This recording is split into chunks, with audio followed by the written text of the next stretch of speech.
And so good old supply and demand made grass prices skyrocket, which a lot of people started then growing the plant themselves in mini greenhouses, closets, bathtubs, storage units, basements, wherever they could. But then in 1982, Mr. Smarty Pants Ronald Reagan took it even a step further by encouraging the streamlined arrest of anyone in possession of an illegal substance, which was really dumb because most of the focus was on pot, all while crack, meth, and heroin were all still being transported and consumed on a regular basis. Even worse, this enforcement seemed to be racially motivated because despite plenty of traffickers and consumers being white, the majority of arrests were Latino and black youths, all while this bizarre over-focus on cannabis allowed the growing opioid epidemic to go unchecked. But thankfully, the US is slowly learning from their mistakes, where today 24 states have legalized the recreational use of marijuana. On top of that, the increased level of research on it has also found multiple medical use cases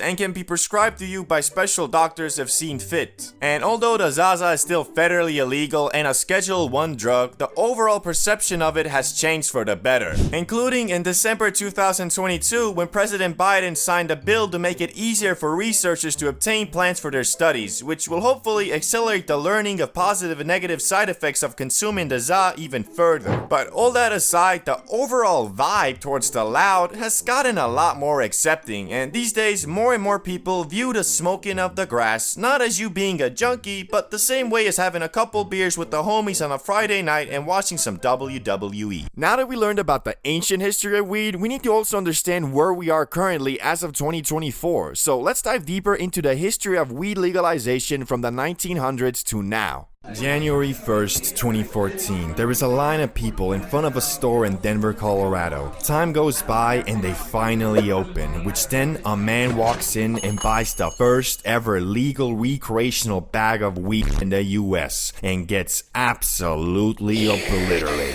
And I'm pretty sure no one expected this event to bring forth one of the fastest growing industries in the United States. From being known as the murder drug in India to going to your local dispensary and buying a $80 bag of banana strawberry pudding flavored weed, this is the story of how the Za went from illegal to a projected $100 billion industry by 2028. And it all started in the early 1900s. The initial regulation of cannabis in the United States came with the enactment of the 1937 Marijuana Tax Act.